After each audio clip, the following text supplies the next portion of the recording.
Ya,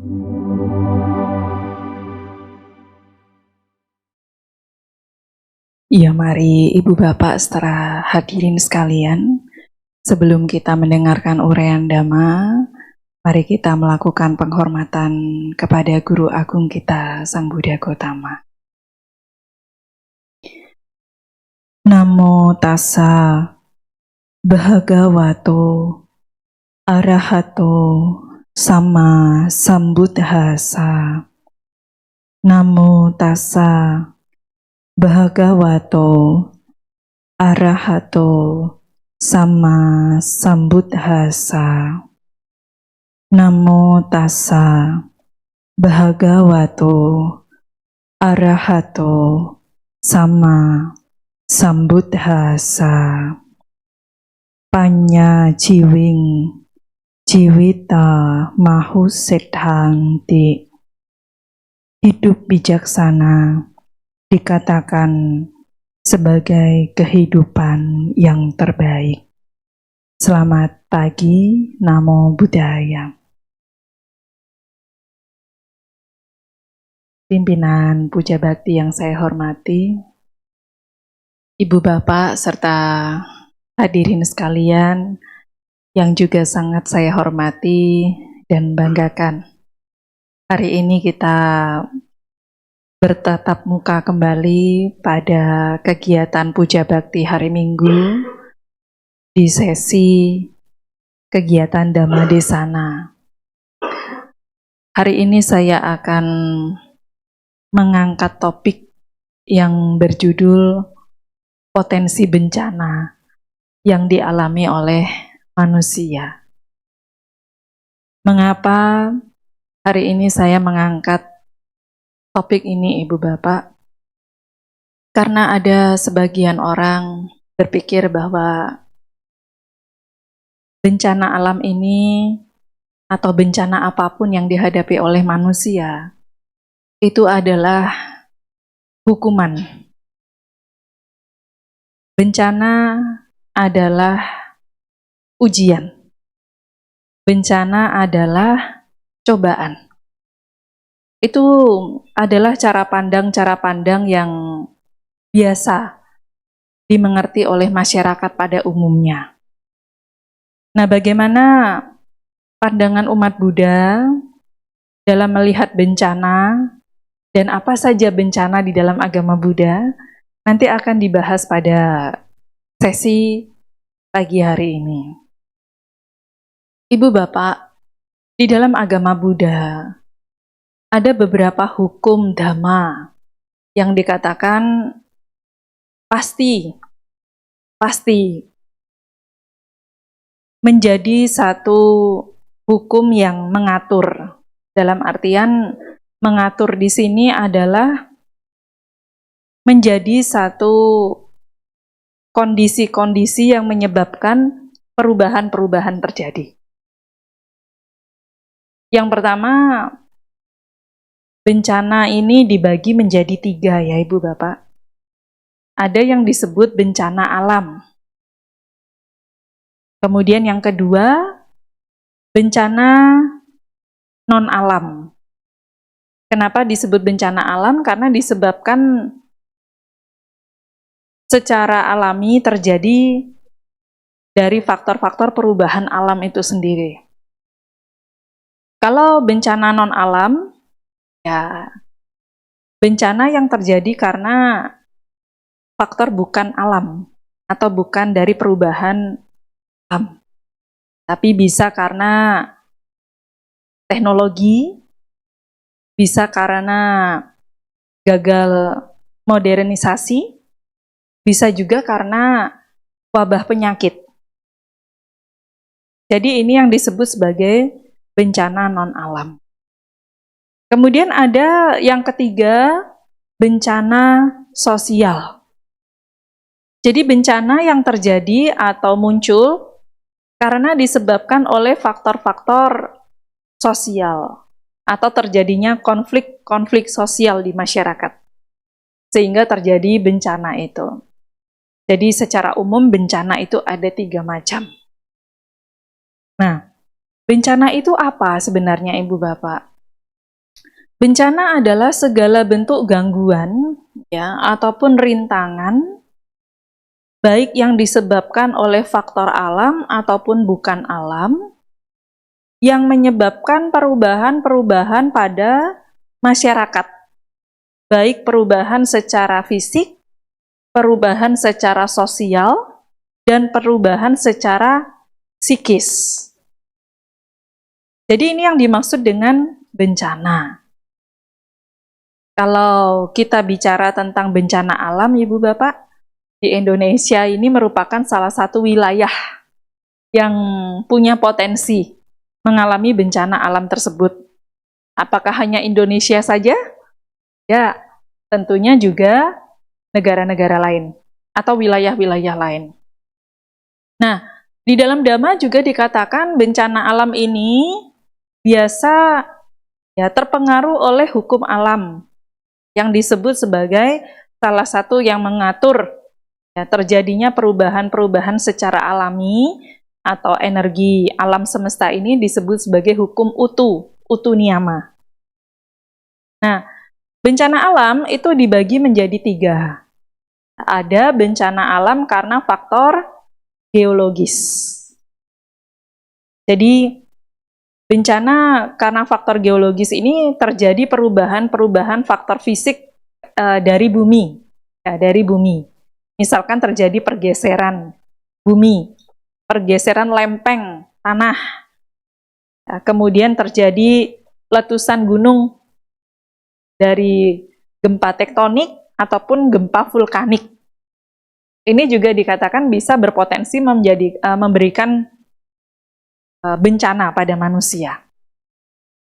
Nah, kemudian ada bencana yang disebabkan karena pengaruh cuaca atau iklim. Ini karena pengaruh cuaca atau iklim. Contohnya terjadi banjir belakangan ini, hampir di wilayah Indonesia.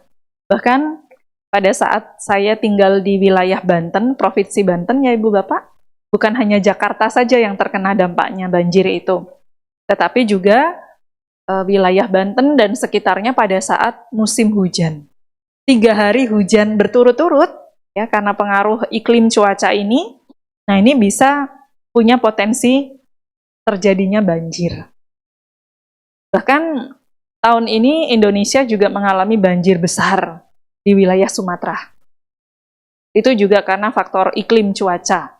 Ya tentunya tidak hanya salah satu faktor saja, tetapi itu bagian dari contoh. Ya karena adanya cuaca atau curah hujan yang tinggi dan berhari-hari, sehingga potensi luapan air itu tidak bisa dibendung, sehingga menyebabkan banjir besar. Nah, kemudian ada bencana alam yang ketiga itu karena adanya benda-benda luar angkasa, gangguan benda-benda luar angkasa yang kemudian jatuh ke bumi dan lain sebagainya. Itu juga disebabkan karena bagian dari bencana alam, secara alami, yang tidak bisa kita kendalikan, yang tidak bisa kita atur-atur. Manusia tidak punya kemampuan mengatur itu, karena memang terjadi secara alaminya. Nah, hal ini disebut sebagai bencana ketika memberikan gangguan kepada manusia dalam jumlah kecil ataupun besar, yang kemudian ya berpengaruh terhadap proses perubahan-perubahan sosial masyarakat, baik itu secara fisik, secara sosial, perekonomian, termasuk juga dalam perubahan secara psikis. Ibu Bapak, kalau Ibu Bapak membantu orang-orang yang terkena ya, bencana alam itu, mereka tidak hanya sekedar butuh bantuan materi, tetapi juga butuh bantuan pendampingan, bahkan juga bantuan secara psikis. Karena menghadapi perubahan, jika mereka itu tidak siap, dan bencana itu biasanya ada yang bisa diprediksi, dan ada yang tidak bisa diprediksi. Ya tidur, nyenyak-nyenyak, paginya sudah Loh, barang-barangnya airnya kok sudah meluap ya? Airnya sudah di dalam rumah. Itu banyak pengalaman orang-orang yang sedemikian itu. Ya. Ini terjadi di wilayah Indonesia juga. Nah, apakah ini adalah hukuman? Apakah ini adalah ujian? Atau ini adalah cobaan? Kalau ini adalah ujian, kenapa Tuhan tidak adil ya? Yang ujian hanya satu wilayah saja. Tidak semua wilayah diuji demikian ya. Nah, maka kita harus punya pemahaman-pemahaman menghadapi suatu potensi bencana ini, Ibu Bapak. Ya. Nah, kemudian ada bencana yang disebabkan karena bukan alam atau bencana non-alam ya Ibu Bapak. Yang tadi saya sebutkan salah satu contohnya karena kegagalan teknologi. Kegagalan teknologi manusia. Contohnya apa? Beberapa waktu ya terjadi bencana kebakaran kilang minyak. Ada karena faktor teknologi. Mesin yang salah mengoperasikan. Kemudian terjadilah kebakaran besar. Ini di luar dari bom ya Ibu Bapak ya. Tapi memang kegagalan teknologi. Kemudian juga ada bencana kecelakaan besar beruntun. Itu pun juga karena kesalahan teknologi, kegagalan teknologi. Bencana kecelakaan pesawat terbang. Tidak hanya satu orang yang menjadi korbannya, tapi ratusan. Ini juga karena kegagalan teknologi. Atau juga bisa dikatakan sebagai kegagalan modernisasi. Ini juga disebut sebagai bencana. Nah, kemudian ada juga bencana karena adanya wabah penyakit. Wabah penyakit. Jadi, wabah penyakit ini ada yang ruang lingkupnya hanya di dalam satu wilayah saja. Kemudian menyebar ke beberapa wilayah. Sampai menjadi pandemi di semua negara, di semua wilayah ada. Kalau di beberapa wilayah ya, masih belum jadi pandemik, masih jadi endemik, seperti itu. Jadi begitu sudah menjadi pandemik, itu sudah menjadi bencana dunia. Artinya wabah penyakit ini menjadi sebab ya, gangguan di masyarakat. Seperti beberapa tahun lalu, Indonesia juga mengalami wabah pandemi COVID. Nah, Ibu Bapak ini termasuk orang-orang yang setidaknya ya dalam kurun waktu itu bisa terbebas dari bencana luar biasa. Karena di Indonesia sudah berapa banyak orang yang telah menjadi korban bencana wabah pandemi COVID itu. Nah, ini yang disebabkan karena bencana secara non-alam. Jadi karena ada wabah, penyakit, kemudian juga ada karena faktor kegagalan teknologi ataupun modernisasi. Nah, kemudian ada bencana yang ketiga, Ibu Bapak, yang disebut sebagai bencana sosial. Ya, bencana sosial. Bencana sosial ini disebabkan karena konflik sosial, konflik masyarakat. Nah, sosial ini jangan dikira Ibu Bapak harus melibatkan 10 orang, 20 orang baru terjadi bencana sosial ini. 2 orang saja yang berkonflik, ya. Kalau ini adalah 2 orang besar, ini berbahaya Ibu Bapak. Yang menjadi korbannya bukan hanya 1-2 orang manusia, tapi bisa 1 atau 2 negara, atau bahkan bisa 1 dunia. Ini, konflik sosial dari 2 orang saja, itu bisa berpengaruh pada 2 negara, bahkan 1 dunia. Dan itu menjadi sebab-sebab perubahan di negara-negara, termasuk di dunia ini. Nah, kita ini di era sekarang, bukan hanya era sekarang sebenarnya, sejak zaman dulu, bencana itu punya potensi ada di sekitar kita. Ada di sekitar kita. Tetapi kita tidak boleh langsung menjudge Ibu Bapak atau langsung menilai bahwa mereka-mereka yang terkena bencana, baik itu bencana alam, bencana non-alam, ataupun bencana sosial itu adalah mereka-mereka yang sedang mengenyam buah karma buruk. Tidak ya? Karena di dalam agama Buddha itu ada 5 hukum alam. Ya, 5 hukum alam. Walaupun ini tidak disebutkan di dalam salah satu sutta saja, tetapi di dalam berbagai macam sutta. Kemudian dikelompokkan ada 5 jenis hukum alam itu. Nah, hukum alam yang pertama itu adalah hukum yang disebut utu niyama. Ya, utu niyama.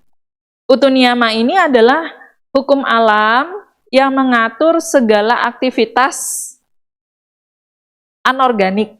Istilahnya termasuk suhu, cuaca, perubahan-perubahan, unsur-unsur tanah, unsur-unsur udara, unsur-unsur panas, dan air. Ini diatur oleh namanya hukum utu niyama tersebut. Maka ketika suatu wilayah terjadi bencana alam, misalkan ya, gempa atau banjir, bukan berarti orang-orang yang tinggal di sana itu terkena karma buruk, Ibu Bapak. Tidak. Karena itu memang murni dari perubahan hukum alam yang mengatur atau yang bekerja itu.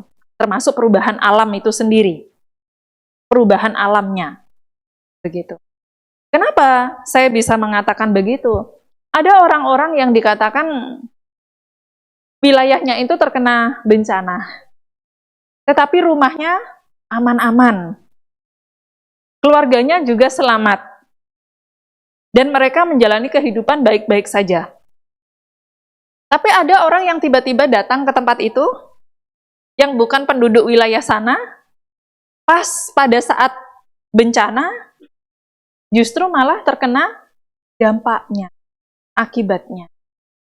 Jadi wilayah yang terkena bencana itu belum tentu dikatakan sebagai ya hasil dari akibat perbuatan buruk dari manusia-manusia yang ada di sana. Tidak, Ibu Bapak.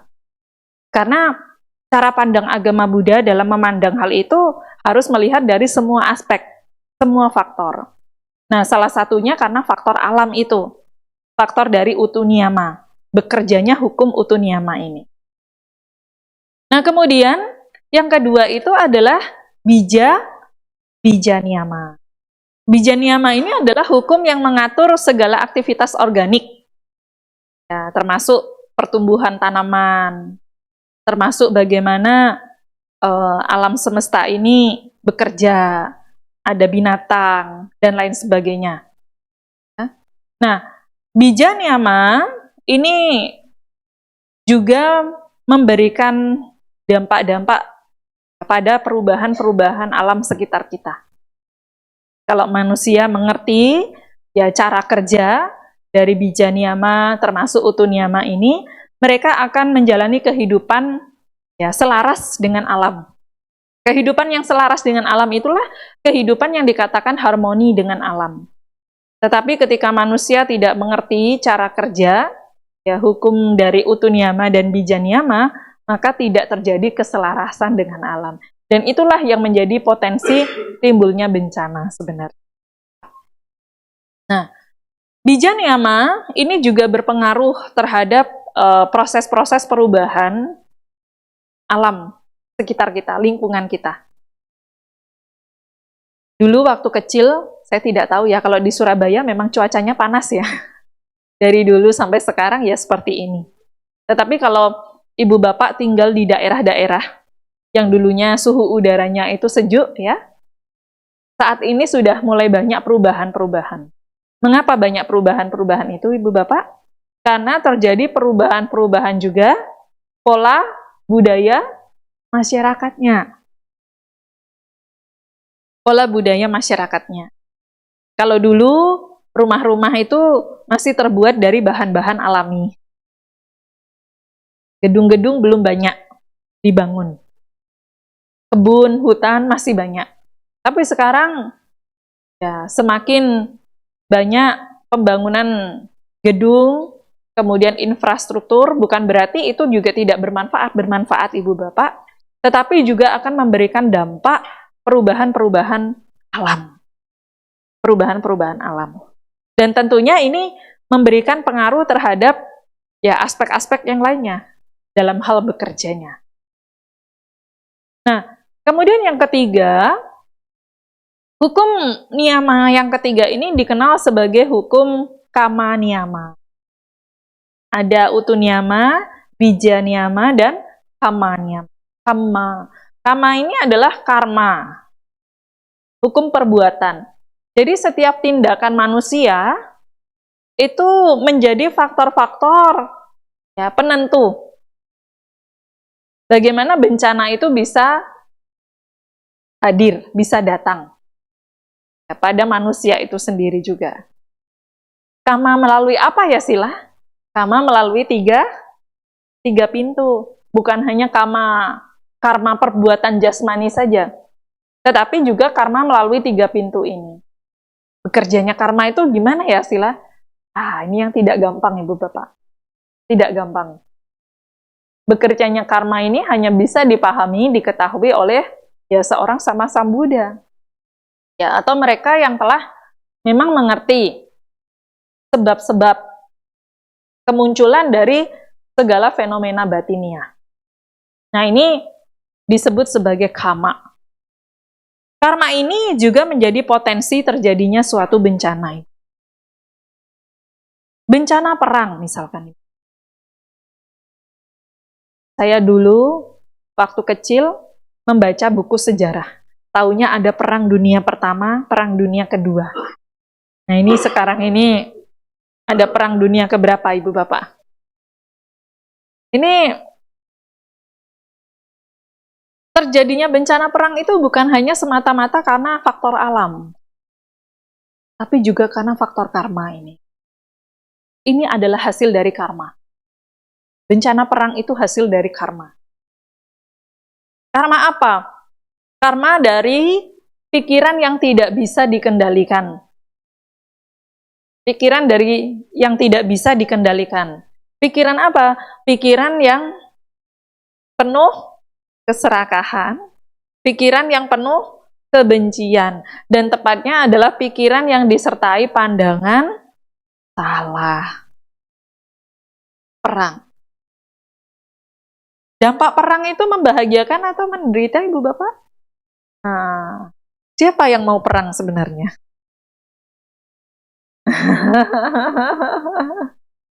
Yang mau perang adalah mereka yang tidak puas, ya. Tidak pernah puas dengan apa yang semestinya mereka miliki atau mereka bisa gunakan. Ini terjadi perang. Perang individu bisa jadi perang kelompok. Perang kelompok bisa jadi perang wilayah. Perang wilayah bisa menjadi perang antar negara. Perang antar negara bisa menjadi perang dunia. Nah, ini sangat membahayakan. Jadi pada saat kita ini menjadi seorang pemimpin, Ibu Bapak. Saya bukan pemimpin Sila. Saya di rumah santai-santai saja, tidak ada jabatan apapun. Bukan begitu ya Ibu Bapak. Ibu Bapak ini setidaknya menjadi pemimpin bagi diri sendiri. Bukan hanya keluarga, diri sendiri. Nah, Ibu Bapak adalah pemimpin bagi diri sendiri. Kalau Ibu Bapak tidak punya kemampuan memimpin diri sendiri dengan benar, dan justru Bapak, Ibu dipimpin oleh loba dosa dan mohanya, kita tiap hari udah perang batinnya berapa kali? Bencana perang batin kita ini sudah menghantam kita berapa kali dalam satu hari? Perang dengan loba, dosa, dan moha itu. Nah, maka potensi-potensi bencana atau perang ini yang kita alami secara individu itu bisa menjadi potensi untuk terjadinya bencana perang dalam jumlah yang besar. Kalau satu kepala keluarga ya sedang pikirannya kalut, kemudian mungkin terjadi perang keluarga saja. Tapi kalau satu pimpinan negara pikirannya kalut, bisa perang Perang antar negara, Ibu Bapak. Ya, jadinya perang dunia, ini bahaya. Nah, bencana-bencana yang terjadi karena faktor-faktor karma, ini juga dipengaruhi oleh aspek pemikiran-pemikiran yang disebut sebagai cita niyama. Cita niyama. Jadi cita niyama ini bekerja dalam berbagai macam prosesnya di dalam batin kita. Kemudian itu menjadi karma dan juga buah-buahnya. Karma dan juga buah-buahnya. Sehingga ketika seseorang itu tidak mampu ya memahami cara kerja dari cita atau pikiran-pikirannya itu tidak diamati dengan seksama, maka proses terjadinya karma, baik itu karma baik ataupun karma buruk, tidak dipahami kerjanya. Nah, maka Ibu Bapak, kama niyama dan cita niyama ini adalah faktor internal. Faktor internal. Hukum secara internal. Tetapi efeknya itu bisa berdampak secara eksternal. Kalau utu dan bija niyama itu adalah hukum secara eksternal. Hukum secara eksternal. Yang bisa memberikan dampak juga kepada internal dan juga dampak secara eksternal. Nah, dan yang terakhir, hukum yang kelima itu disebut sebagai dhamma niyama.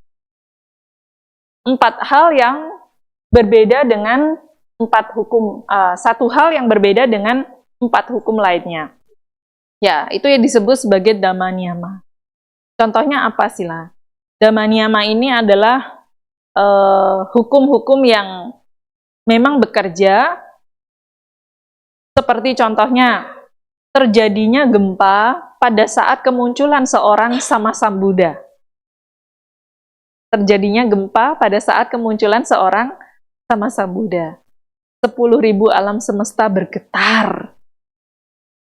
Tapi gempa ini tidak akan memberikan kerusakan, Ibu Bapak. Tetapi itu diatur di dalam dhamma niyama. Dan itu menjadi ciri-ciri kemunculan seorang Samasambuddha. Ini diatur di dalam dhamma niyama. Kemudian misalkan bumi memiliki gaya gravitasi. Gravitasi bumi. Ya, itu juga dhamma niyama. Apapun benda yang dilempar ke atas akan jatuh ke bawah. Itu secara logika ke bawah. Sebenarnya ya karena ada gaya gravitasi itu. Nah, ini adalah dhamma niyama. Dalam artian proses bekerjanya semua fenomena alam yang terjadi karena ada faktor-faktor penyebabnya. Faktor-faktor penyebabnya. Dan semua ini adalah hukum-hukum yang ada di dalam agama Buddha. Memang tidak ada satu sutta khusus yang membahas 5 hukum ini. Tidak ada. Ibu Bapak tidak akan menemukan mencari literatur di sutta manapun. 5 hukum ini tidak tertuliskan secara runtut dalam 5 hal. Tetapi sutta ini, hukum-hukum niyama ini bisa ditemukan dalam berbagai macam ajaran. Yang ini dijelaskan dalam hal apa dan lain sebagainya. Nah, bencana Ibu Bapak. Ada salah satu sutta yang istilahnya mengingatkan kita. Mengingatkan kita itu bagaimana semestinya umat Buddha memiliki kebijaksanaan dalam mencegah bencana dan menghadapi bencana. Karena bencana itu tidak bisa kita hindari, Ibu Bapak. Tetapi bisa kita cegah dan kita apa? Ya, bencana itu tidak bisa kita hindari kalau sudah waktunya datang, karena itu dari faktor-faktor penyebab. Nah, bencana apa yang bisa dihindari, Ibu Bapak? Ada dalam salah satu sutta itu disebut sebagai oga. Oga itu artinya banjir. Banjir. Tetapi banjir yang dimaksud di sini adalah bukan banjir bandang, yang sering ibu bapak lihat di televisi-televisi. Saya tidak tahu di Surabaya ini pernah banjir tidak ya? Pernah? Ada? Ada wilayah? Oh, ada juga ternyata. Jadi banjir yang dimaksud di sini ada 4 jenis banjir yang menyebabkan bencana melebihi bencana banjir. Bahayanya melebihi bencana banjir. 4 jenis banjir OGA. OGHA. Yang pertama disebut banjir kama. Banjir nafsu, keinginan. Kamanya KAMA. Atau disebut kama oga. Kemudian dijadikan satu, digabung menjadi kamoga. Kamoga, kama oga. Banjir nafsu keinginan. Siapa yang punya potensi terkena banjir ini? Siapa kira-kira ibu bapak? Tidak berani ada yang mengaku ya. Ya. Semua orang yang masih dikuasai oleh nafsu keinginan punya potensi terkena bencana banjir ini. Apalagi nafsu keinginan yang tidak bisa dibendung, dikendalikan. Bahaya ibu bapak, bahaya sekali. Orang, kalau kita melihat ya, beberapa stereotip di masyarakat, bahkan juga istilahnya pendapat-pendapat dari beberapa orang yang mengamati kenapa Indonesia bisa sampai terkena bencana banjir seperti ini. Saya pikir kalau cuaca, memang cuaca di Indonesia kan musimnya hanya 2. Kalau tidak panas, ya hujan. Curah hujannya juga ada kapasitasnya. Tapi di tahun-tahun sebelumnya tidak sampai terjadi begitu. Di tahun-tahun ini justru terjadi bencana alam yang besar. Tentunya ini bukan hanya sekedar faktor alam, tapi ada campur tangan dari faktor manusia. Nah, ditemukan fakta bahwa ternyata banyak hutan-hutan yang ditebang pohon-pohonnya. Dan kemudian diganti dengan pohon-pohon yang tidak bisa menahan atau menyerap kandungan air itu. Dan itu sudah terjadi perubahan dari faktor manusia. Kenapa digantikan? Untuk mendapatkan keuntungan. Untuk mendapatkan cuan, katanya Bu Hermin ya. Untuk mendapatkan uang. Uangnya kemana? Nggak tahu kemana juga. Ke negara juga tidak, kemana juga tidak tahu. Dan kemudian tiba-tiba begitu dicek dari satelit, loh kok hutannya tiba-tiba yang hutannya banyak pohon kok jadi gundul semua. Kok jadi gundul semua. Oh, hutannya sedang praktik atasila, jadinya gundul. Tidak ya, beda ya ibu bapak ya, beda. Kalau ibu bapak mencukur rambutnya, mikir-mikir. Tapi kalau menebang pohon di hutan, sudah gak mikir, sudah. Begitu. Jadi, faktor manusia yang tidak bisa mengendalikan nafsu, itu juga sangat membahayakan. Dan banjir ini bisa sampai menghancurkan bukan hanya satu keluarga, tapi bisa satu negara, bahkan juga dunia. Ada karena keserakahan manusia, ingin menguasai negara lainnya, dalam hal sumber daya alamnya dan lain sebagainya. Tapi karena tidak mau, akhirnya terjadi perang antar kekuatan. Sampai satu negara dihancurkan. Dan itu yang menjadi korbannya 1 atau 2 orang, Ibu Bapak? Jutaan. Bukan hanya ribuan, jutaan orang. Dan bukan yang dirugikan itu manusianya saja, termasuk wilayahnya juga. Wilayahnya menjadi perekonomiannya hancur. Belum infrastruktur bangunannya juga hancur, dan lain-lain. Ini karena banjir kama oga. Kalau tidak waspada Ibu Bapak, dengan kama oga di dalam diri sendiri, itu bisa berpotensi menyebabkan bencana bagi orang lain. Banjir nafsu, keinginan. Yang disebut sebagai kamoga. Nah, ini yang pertama Ibu Bapak. Nanti ada 4 ya, oga ini ada 4, diingat-ingat. Kemudian yang kedua, disebut bawa oga. Bawa oga. Bawa itu adalah kemenjadian atau perwujudan.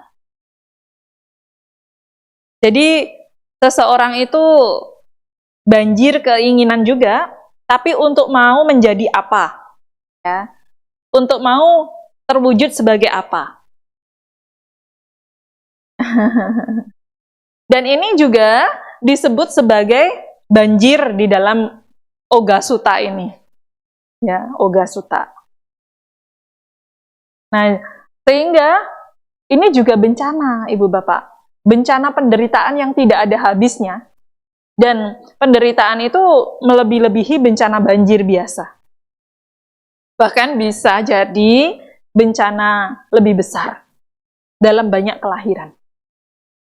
Contohnya, seseorang melakukan tindakan keburukan untuk mencapai suatu hal-hal tertentu. Ingin menjadi apa misalkan? Ingin menjadi penguasa wilayah, tapi sampai melakukan tindakan-tindakan yang curang.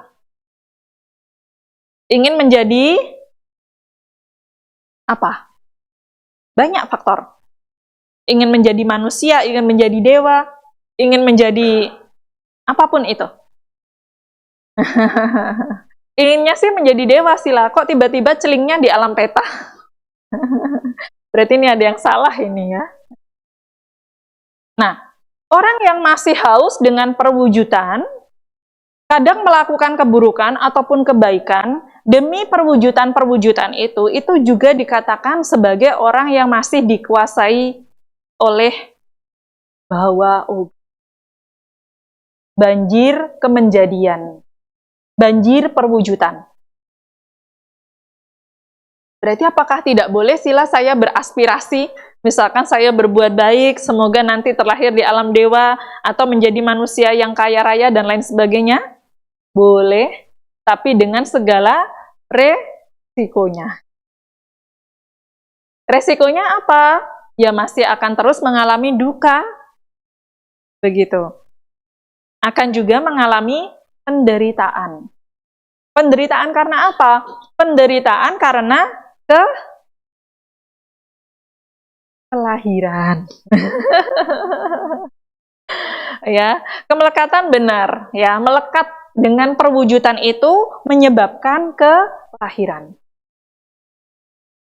Pengen jadi dewa, melekat dengan perwujudan dewa. Nanti akan timbul penderitaan baru, yaitu kelahiran di alam dewa. Kan dewa itu bahagia sih, gimana menderitanya? Tunggu dulu. Nanti kalau masa habisnya di alam dewa sudah mendekat, oh dewa ini akan gelisah khawatir. Nah ini karma baik saya sudah habis ini. Setelah ini bagaimana ini saya? Kalau lahir di alam manusia dan dewa lagi masih oke. Kalau tiba-tiba jatuhnya di alam menderita bagaimana? Masih terus berputar dengan penderitaan yang tiada habis. Nah, karena masih dikuasai oleh banjir kemenjadian atau banjir perwujudan ini. Ini disebut sebagai bawa oga. Bawa oga. Nah, kemudian banjir yang ketiga itu disebut sebagai diti oga atau ditoga.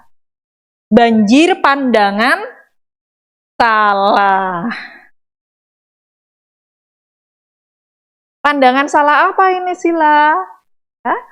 Pandangan salah tidak meyakini hukum karma. Pandangan salah tidak meyakini akibat dari perbuatan. Pandangan salah tidak meyakini bahwa ada sebab-sebab dari perbuatan.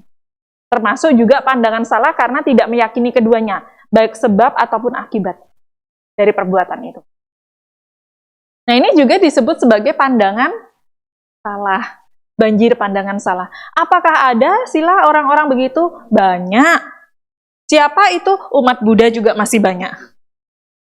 Ngakunya saja umat Buddha, mengikuti ajaran Buddha. Tapi begitu diajak berbuat baik, nanti dulu deh, saya masih ada urusan. Nanti dulu deh, masih ada urusan. Urusannya apa? Urusannya ini, dengan teman saya sudah ini janjian untuk punya proyek besar, nanti keuntungannya sebesar-besarnya.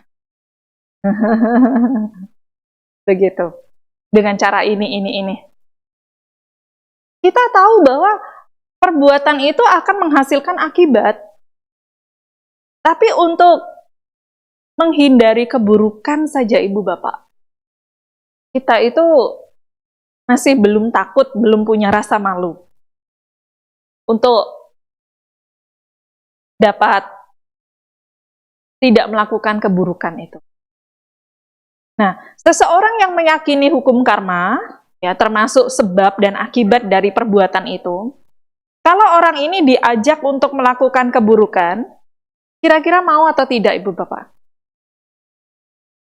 Orang yang meyakini hukum karma, kalau mereka itu diajak untuk melakukan keburukan, mau atau tidak? Nah, mestinya tidak. Tetapi kalau kita bilang, saya yakin dengan hukum karma, tapi diajak mencuri, ya, diajak berbuat asusila masih mau, diajak jualan narkoba masih mau, diajak judi masih mau, diajak main wanita masih mau. Kalau yang pria kan main wanita ya, nggak tahu kalau yang wanita main pria enggak ya. Ya begitu. Masih mau diajak membunuh, menyakiti pihak lain masih mau. Apakah itu wujud dari keyakinan pada hukum karma dari seorang umat Buddha? Kita harus melihat ke dalam diri. Jangan-jangan kita ini masih dibanjiri oleh pandangan-pandangan salah, tetapi tidak menyadarinya. Nah ini Ibu Bapak, Ditthi Oga, pandangan salah. Tidak meyakini akan hukum perubahan. Ibu Bapak yakin ya dengan perubahan? Yakin tidak? Yakin ya? Besok dipanggil duluan mau enggak? Dipanggil siapa Sila ya? Nah itu bahasa umumnya ya. Sama halnya orang ditanya, Ibu Bapak meyakini kematian itu adalah hal yang wajar? Yakin? Ya. Siap mengalami kematian? Siap. Gitu. Besok mati siap? Tunggu dulu. Saya masih ada anak cucu Bante. Ya. Saya masih ada ini pekerjaan saya yang belum diselesaikan. Nah itu. Jadi terkadang jangankan perubahan fisik, ya, karena efek dari kematian itu, Ibu Bapak. Perubahan itu akan terjadi, Ibu Bapak. Dan pasti terjadi, dan wajar terjadi. 3 hal ini harus diingat. Perubahan pasti terjadi, akan terjadi, dan wajar terjadi. Perubahan apapun. Mau sakit, sehat, suka, sedih, bahagia atau sedih, kemudian kecewa ataupun tidak kecewa, putus asa ataupun tidak putus asa, bahkan kematian. Itu akan pasti dan wajar terjadi. Karena ada faktor-faktor penyebabnya. Nah, kadang kita sih mengerti sih lah, tapi menerima sepertinya belum. Mengerti kalau pihak lain berubah, kita santai-santai saja. Tapi begitu diri sendiri mengalami perubahan, tuh protes. Kok terjadi pada saya? Kenapa harus pada saya? Dan lain sebagainya. Padahal tadi kita diingatkan sebagai umat Buddha, ajaran Buddha itu tidak pernah ada yang ditutupi. Dhamma itu tidak ada yang tertutupi. Kebenaran itu tidak ada yang tertutupi. Masalahnya kita mau melihat atau tidak. Kebenaran itu. Tidak ada yang tertutupi. Kebenaran itu tidak ada yang tertutupi. Biasanya yang ditutupi itu ketidakbenaran. Tapi kebenaran tidak pernah ada yang ditutupi. Dan begitu ibu bapak punya kemauan dan kemampuan mau melihatnya, kebenaran itu langsung nampak. Kebenaran tentang apa sih lah? Kebenaran terhadap perubahan itu nampak. Masalahnya kita mau melihat dan menerimanya atau tidak. Ya kalau perubahan ke arah yang baik, oke lah sila saya terima-terima. Tapi kalau yang tidak baik, janganlah sila. Itu namanya negosiasi tawar-menawar. Ya kalau mau baik, kita harus membuat sebab-sebab yang baik juga. Begitu. Nah, kita melihat sesuatu yang semestinya kita lihat sebagai ketidakkekalan, kita ganti dengan kekekalan. Cara pandang kekekalan. Ini juga disebut pandangan Allah, Ibu. Apa yang semestinya kita lihat sebagai duka, atau sesuatu yang tidak bisa ditahan perubahannya, justru kita lihat sebagai suka. Ibu bapak melihat kelahiran sebagai manusia itu suka atau duka? Jujur ya, suka atau duka sih ibu bapak? Ya kalau waktu masih muda sih banyak sukanya sih lah. Sekarang semakin tua kok sudah banyak encok-encoknya, sudah banyak pegelinunya, mau bangun saja susah, mau ngangkat barang tidak kuat. Iya, ditekuk sedikit saja sudah kaku. Itu loh kalau mau jujur melihat sesungguhnya kehidupan. Tapi kan kita ini banyak menutupi penderitaan. Manusia itu banyak menutupi penderitaan.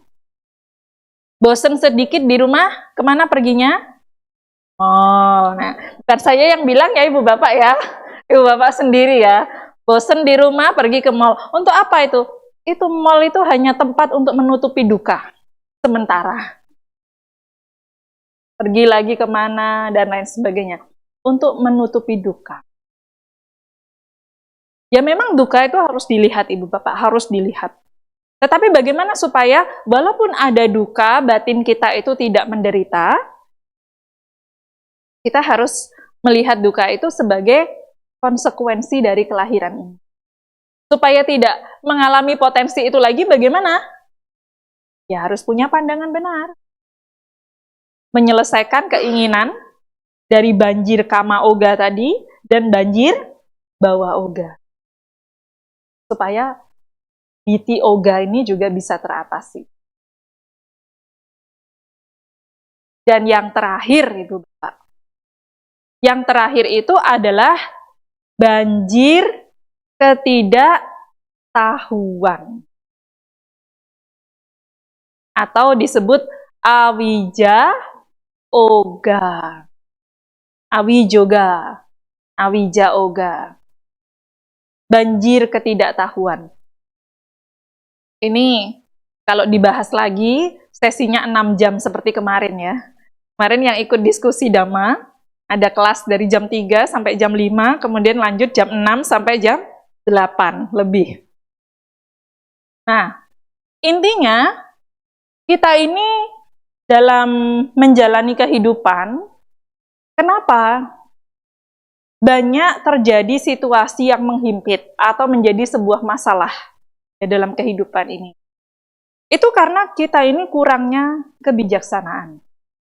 Dan lebih mencari solusi-solusi bukan dengan pengetahuan, bukan dengan wija, tetapi dengan awija. Sehingga bukannya malah selesai, tapi malah bertambah masalahnya. Ini karena yang bekerja adalah awija, bukan panya. Nah, di awal tadi saya mengutip salah satu syair di dalam Alawaka Sutang yang menyatakan bahwa panya jiwing jiwita mahu seta. Hidup dengan kebijaksanaan itu dikatakan sebagai hidup yang terbaik. Hidup dengan kebijaksanaan dikatakan hidup yang Nah, tapi bagaimana sila cara menjadi orang bijaksana itu? Cara menjadi orang bijaksana adalah harus punya pengetahuan. Pengetahuan tentang apa ini? Pengetahuan tentang 4 kebenaran atau 4 kebenaran.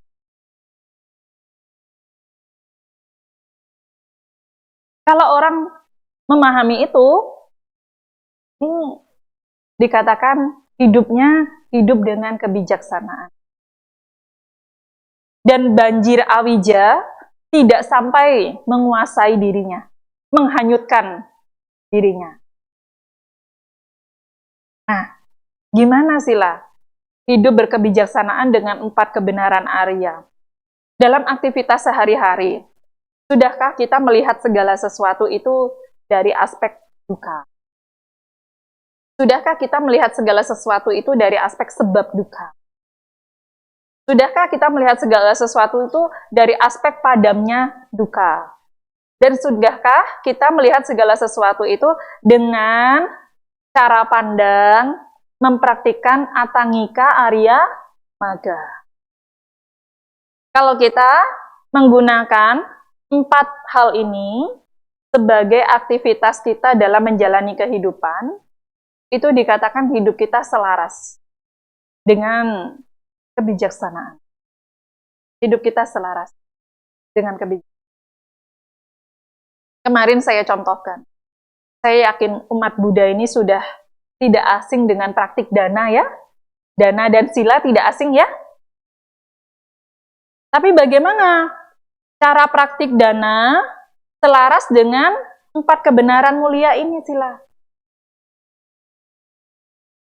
Pada saat kita berdana, bukan hanya kita memunculkan pengharapan baik, tetapi dalam batin kita juga harus dimunculkan panya. Artinya apa? Kalau kita melihat dari aspek duka pada saat berdana. Orang yang berdana ini, atau disebut pihak yang berdana ini, adalah sesuatu yang tidak bisa ditahan perubahannya. Dan pasti berubah. Benda yang didanakan ini juga sama. Adalah benda yang tidak bisa ditahan perubahannya dan pasti berubah. Orang yang menerima dana ini adalah orang yang juga tidak bisa ditahan perubahannya dan pasti berubah.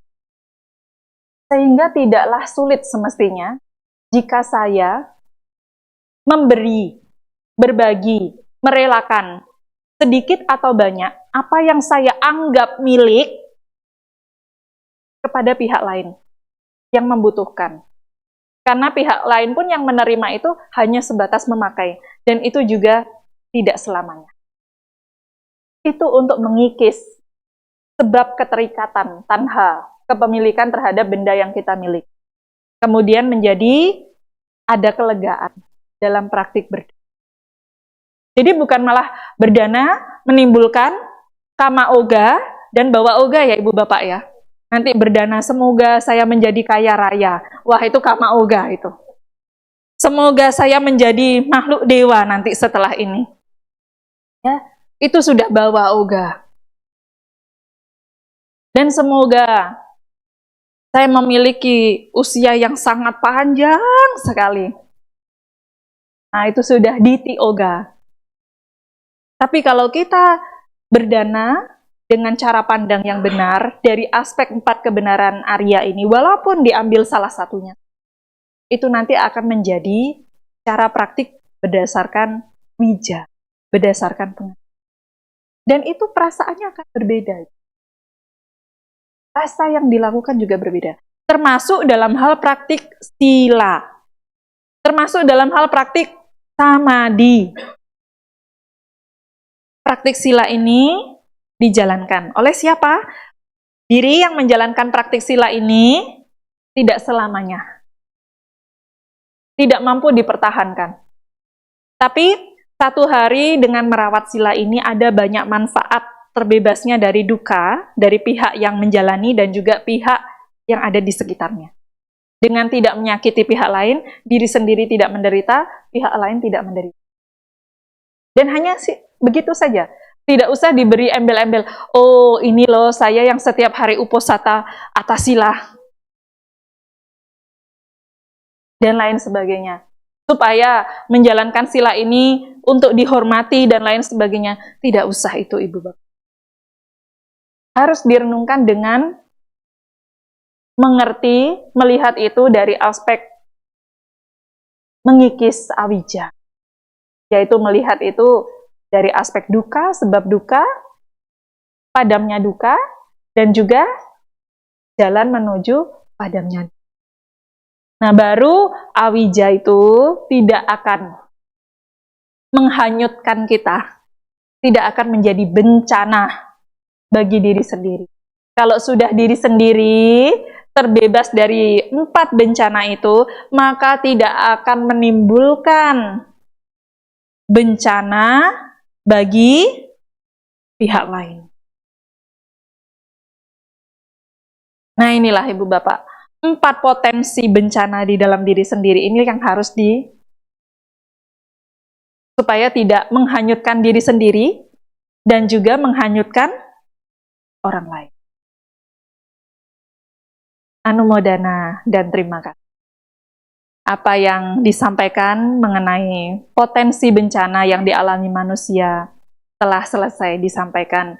Semoga Ibu Bapak setelah mendengarkan uraian Dhamma ini mengingat bahwa diri sendiri punya potensi bencana banjir pada diri sendiri.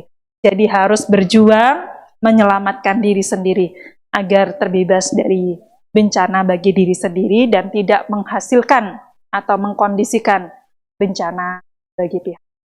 Anumodana dan terima kasih. Saya akhiri ungkapan metta pada pagi hari ini. Semoga semuanya berbahagia. Semoga semua makhluk berbahagia.